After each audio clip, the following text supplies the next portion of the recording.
Hi everyone, Agnes here. Now this video today is for those of you that are suffering in a third-party situation. Have you attracted a third party and are you suffering and in anguish because of it?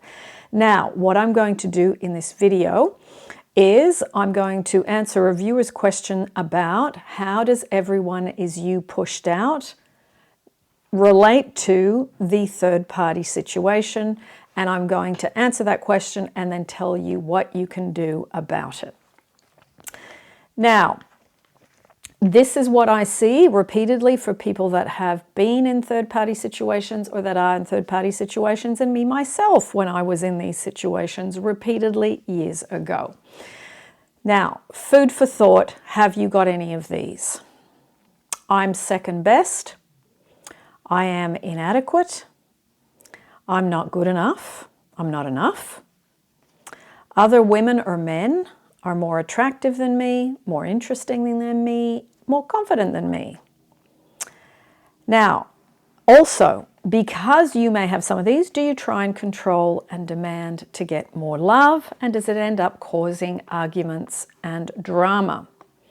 Now, if you are in also the emotion, the feeling of I'm not getting enough, I'm not getting what I want, I'm dissatisfied, no matter what I do, I can never get that love.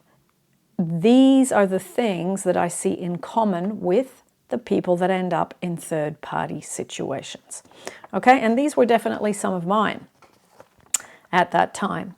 Now, what can we do? Because this is definitely difficult and you want to get out of these situations as quickly as possible, because being in a third-party triangle is something that really pulls your attention away from everything else you have to do. It's very, very painful and it's very, very time-consuming. It just takes up your whole headspace. So, firstly, you've got to work on relaxing and calming your mind. Easier said than done, I know.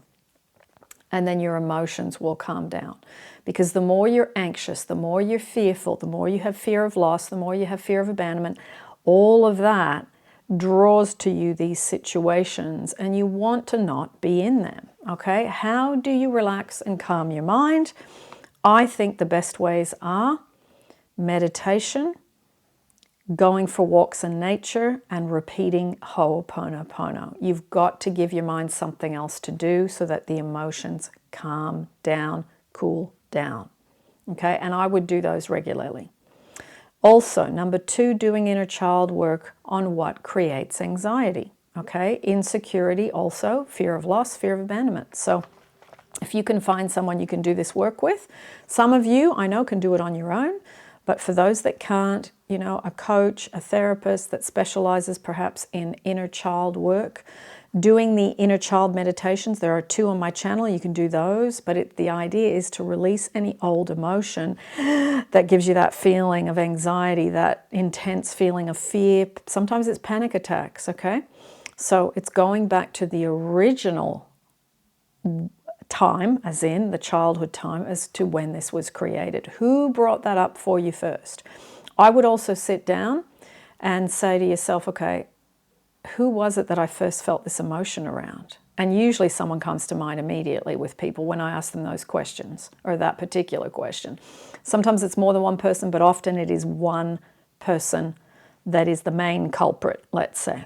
Okay? Then what you can do is write a letter to that person and don't censor it and offload the emotion as you write. The idea is to allow the inner child to clear the emotion that it's still carrying. Okay? Number 3, reprogramming the mind with affirmations and hypnosis. Okay? Affirmations such as, I am love, I am safe, all is well, isn't it wonderful what's happening to me now? Those types of general affirmations that just,